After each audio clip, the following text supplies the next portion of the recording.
लच, तू फिर आ गया। ये फिर आ गया। हाँ, मैं फिर आ गया हूँ आप लोग के लिए एक और व्हाट्सएप हॉरर चैट लेके। अबे भूत देख लियो और का देख लियो। जहर खाने का पैसा नहीं है तो जा रे। मैं नहीं जाऊंगा, आप लोग को व्हाट्सएप स्कैरी चैट सुना के ही जाऊंगा। So guys, welcome back to my channel. मैं हूं हेमंत शर्मा और आज फिर से हम लेके आए हैं एक और व्हाट्सएप स्कैरी चैट पार्ट 6। ये व्हाट्सएप स्कैरी चैट की शुरुआत होती है शाम को 6:41 पे। आर्यन के पास एक मैसेज आता है, भाई कैसी जगह है ये नया ताल, गूगल मैप्स पर भी नहीं मिल रहा है। आर्यन यहाँ रिप्लाई करता है, अरे बहुत छोटा सा विलेज है, 3-4 घर ही है बस, लेकिन घर भी एकदम टॉप के हैं, किसी बंगले से कम नहीं लगते। शरद रिप्लाई करता है, तुझे यही जगह मिली थी समर वेकेशन स्पेंड करने के लिए, गोवा चलते मजे करते, लेकिन नहीं, तुझे तो यहाँ आना था। आर्यन यहाँ रिप्लाई करता है, पैसे हैं गोवा जाने के? Question mark. शरद, नहीं, लाफिंग इमोजीज। आर्यन, तो फिर यहाँ आराम से रहेंगे 10-12 दिन। वाह यार, 10-12 दिन की वेकेशन के लिए जा रहे हैं ये लोग। मैं कोई छुट्टी 3 दिन के लिए चले जाऊँ ना, वही बड़ी बात है। शरद, और खाएंगे क्या? Question mark. खेत देखेंगे? Question mark. आर्यन रिप्लाई करता है, अरे ये अपना प्रिंस है ना, बता रहा था कि पास के जंगल में शिकार पर जा सकते हैं और 1-2 गांव छोड़कर नौटंकी चलती है, वहां जा सकते हैं। डांसिंग गर्ल्स की इमोजीज। शरद रिप्लाई करता है, कैसे शौक है तेरे।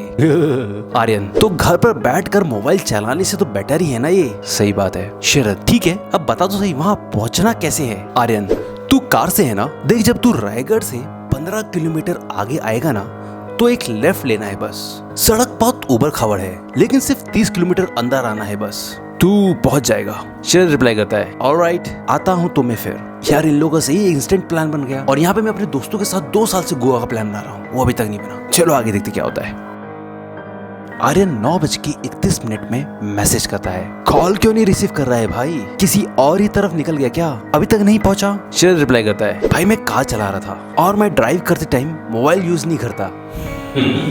तो व्हाट्सएप चैट कैसे कर रहा है? आर्यन यहाँ रिप्लाई करता है, ठीक है, लेकिन कहाँ तक पहुंचा है ये तो बता। शरद, रायगढ़ से 40 किलोमीटर दूर हूँ, अभी चाय पीने रोका था। अच्छा, वो रिप्लाई इसलिए कर रहा है क्योंकि वो चाय पीने रोका था। यहाँ आर्यन रिप्लाई करता है, शरद तू अभी तक वहां पहुंचा है? जैसी सड़क है, तुझे यहाँ आते आते तो 11 बज जाएंगे। शरद रिप्लाई करता है, 11 क्या 12 भी बज जाए तो कोई बात नहीं, मैं वैसे भी कार धीरे ही चला रहा हूँ, बड़े मुश्किल से बड़े भैया ने उनकी गाड़ी लाने की परमिशन दी है। मतलब शरद अपने बड़े भाई की गाड़ी लेके घूम रहा है। आगे बढ़ते हैं, कहीं कुछ दिक्कत हो गई तो सर्विसिंग के पैसे देने पड़ जाएंगे। Laughing emoji. यहाँ आर्यन रिप्लाई करता है, ठीक है तो फिर पहुंच तू, मैं तो यहाँ अपने बड़े से गेस्ट रूम में आराम कर रहा हूँ।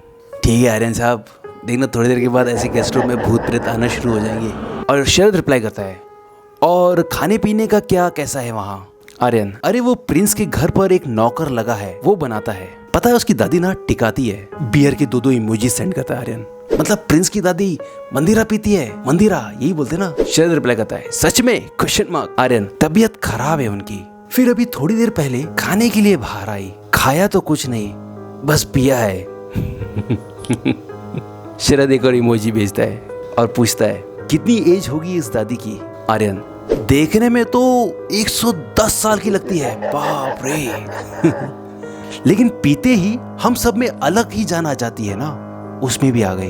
यहाँ पे शरद रिप्लाई करता है, मतलब अपना इंतजाम तो ऑलरेडी है, ये सब भरपूर मात्रा में मिलेगा वहाँ। आर्यन, हाँ लेकिन ऐसा वैसा नहीं, वाइन है वाइन, अपने औकात से बाहर वाली पीते हैं ये लोग। शरद, चल अपन को भी नसीब होगी, अब मैं निकल रहा हूँ यहाँ से, बार बार कॉल मत करना। फिर कुछ घंटों के बाद 11:50 में आर्यन मैसेज करता है शरद को, शरद भाई रिप्लाई कर, कहाँ है तू? यहाँ पता नहीं क्या हो रहा है, मुझे यहाँ से निकलना होगा। शरद रिप्लाई करता है, क्या हुआ? मैं बस कुछ देर में पहुँच रहा हूँ वहाँ। तू क्या बोल रहा है ये सब, रुक मैं तुझे कॉल करता हूँ।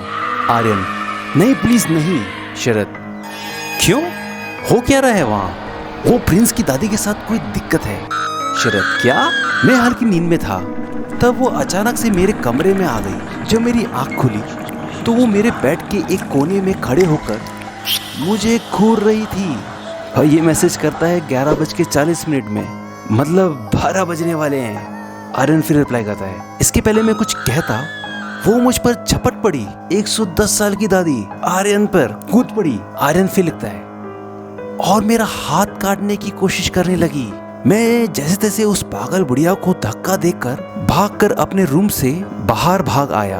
अब मैं एक दूसरे रूम में बेड के नीचे छुपा हूँ। शरद, आर यू सीरियस? प्रिंस कहाँ है? घर में और कोई नहीं है क्या? आर्यन, पता नहीं, वो थोड़ी देर पहले ही अपने रूम में सोने गया था। शरद, ये बुढ़िया जानवरों जैसी आवाज निकालते हुए पूरे घर में ढूंढ रही है। ऐसी आवाज कोई इंसान नहीं निकाल सकता। शरद, ओह माय गॉड, भाई अब क्या करें? आर्यन, पता नहीं यार, ये तो मेरे खून की प्यासी लगती है। जिस तरह से वो मुझ पर झपटी थी, किसी नॉर्मल बुढ़िया में इतनी ताकत नहीं हो सकती। उसकी आंखें पूरी काली थी और उसकी जीभ नॉर्मल इंसान की जीभ से दुगनी बाहर निकल रही थी और दांत कुत्तों के जैसे पेने हैं। वो अभी भी मुझे ढूंढ रही है। शरद, तू प्रिंस को कॉल कर। आर्यन, वो मेरी आवाज सुन लेगी तो? शरद, एक काम कर, तू रुक, मैं ही मैसेज करता हूँ। पर शरद कॉल भी तो कर सकता है, वो तो रास्ते में है। फिर कुछ मिनटों में शरद प्रिंस को मैसेज करता है। हेलो प्रिंस, क्या हो रहा है तुम्हारे घर पर? वहाँ से प्रिंस रिप्लाई करता है, कौन हो तुम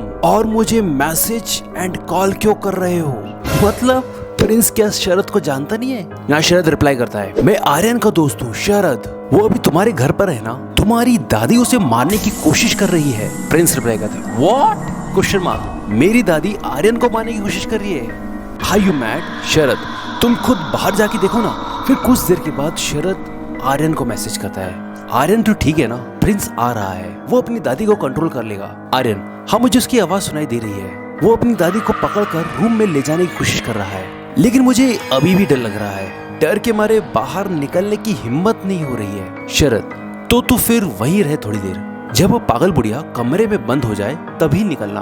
रात के 12:19 में प्रिंस शरद को मैसेज करता है, आई एम सॉरी मैन, मेरी दादी को डिमेंशिया है। डिमेंशिया मतलब क्या होता है मुझे नहीं पता, इसलिए वो कभी कभी ऐसे बिहेव करती है। मैंने उन्हें ले जाकर उनके रूम में सुला दिया है, बाकी आर्यन का पता नहीं कहाँ गया। शरद रिप्लाई करता है, वो किसी रूम में छुपा हुआ है। प्रिंस, उसको बाहर निकलने के लिए बोल दो, अब सब ठीक है। शरद, हाँ बोल देता हूँ। तुम्हारी दादी को अक्सर ऐसे अटैक आते रहते हैं क्या? प्रिंस, हाँ, तुम्हें मेरा कांटेक्ट नंबर तो आर्यन से ही मिला होगा, उसने तुम्हें बताया कि वो मेरे यहाँ समर वेकेशन स्पेंड करने आ रहा है। शरद, हाँ, और उसने मुझे भी बुलाया है। प्रिंस सरप्राइज होकर रिप्लाई करता है, रियली? मुझे तो नहीं बताया उसने। तो तुम आ रहे हो? Question mark. फिर थोड़ी देर बाद प्रिंस लिखता है, hello are you there? Sharad reply करता है, नहीं, ओह मैं नहीं आ रहा हूँ तुम्हारे यहाँ। सही काम किया शरद ने। मुझे पता नहीं तुम्हारा गांव कहाँ पड़ता है। प्रिंस रिप्लाई करता है, रायगढ़ से 12 किलोमीटर पहले एक राइट लेना होता है और फिर 4-5 किलोमीटर आगे जाकर लेफ्ट। ओके। शरद, ओह ठीक है, फिर देखते हैं, कभी फ्यूचर में मौका पड़ता है तो उस तरफ आने का। तो प्रिंस, बिल्कुल। शरद रिप्लाई करता है, तुम्हें आर्यन मिल गया क्या? प्रिंस, नहीं, तुमने उससे बोला नहीं बाहर निकलने को? शरद, हाँ बोल दिया है। और यहाँ पे अब शरद कोशिश करता है आर्यन को वार्न करने के लिए और रात को 12:23 में आर्यन को मैसेज करता है, आर्यन तू प्रिंस को कब से जानता है? आर्यन, क्यों? बस 2 मंथ से ही। जब वो तुझे अपने घर लाया तो क्या तूने उसे बताया कि मैं भी आ रहा हूँ? आर्यन, नहीं, लेकिन इतना बड़ा घर था, मुझे लगा कि एक और इंसान के आ जाने से क्या ही होगा, तो मैंने तुझे बुला लिया। शरद, आर्यन मेरी बात ध्यान से सुन, मुझे लगता है इस प्रिंस में भी कुछ गड़बड़ है, वो मुझे गलत एड्रेस बता रहा है, तू अभी बाहर मत निकलना। आर्यन, पर मैं तो बाहर निकल आया हूँ और प्रिंस ने मुझे देख लिया है। यहाँ पे गया आर्यन, वो भी मुझे घूर कर देख रहा है। शरद रिप्लाई करता है, भाग आर्यन प्लीज, वो तुझे अपना शिकार बनाने के लिए अपने घर ले गया है। ओह भाई, मैंने पुलिस को कॉल किया है, शायद कोई हेल्प आ जाए। वह यहाँ पे इसने सही काम किया, तू मेरी कॉल उठा, तू ठीक तो है ना? आर्यन भाई कुछ तो बोल। आर्यन के फोन से रिप्लाई आता है, आर्यन का खून पीकर उसकी लाश को तेजाब के कुएं में डाल दिया है। व्हाट? तेजाब का कुआं? वो अब कभी कुछ नहीं बोलेगा। शरद, कौन? प्रिंस? Question mark. वहां से रिप्लाई आता है, प्रिंस कह सकते हो या पिशाचों का राजा कह सकते हो। शरद, पिशाच? वहां से रिप्लाई आता है, हाँ हम पर पिशाच है, मतलब पिशाच मीन्स भूत प्रेत, पिशाच बोलते हैं ना, वही बोल रहा है। ये इंसान के खून पर जिंदा रहते हैं, हम एक इलाके से एक ही इंसान उठाते हैं, ताकि इनके गायब होने पर शोरगुल ना हो। इसलिए आखिर तक मैंने कोशिश की तुम इन सब में ना पड़ो, लेकिन क्या फायदा, तुम तो तुम्हारे दोस्त के बुलाने पर यहाँ तक आ ही चुके हो। तुम्हारी सवारी दिख गई है मुझे और मेरे लोगों को। आज हम एक की जगह दो शिकार करेंगे। गया लगता शरद भी।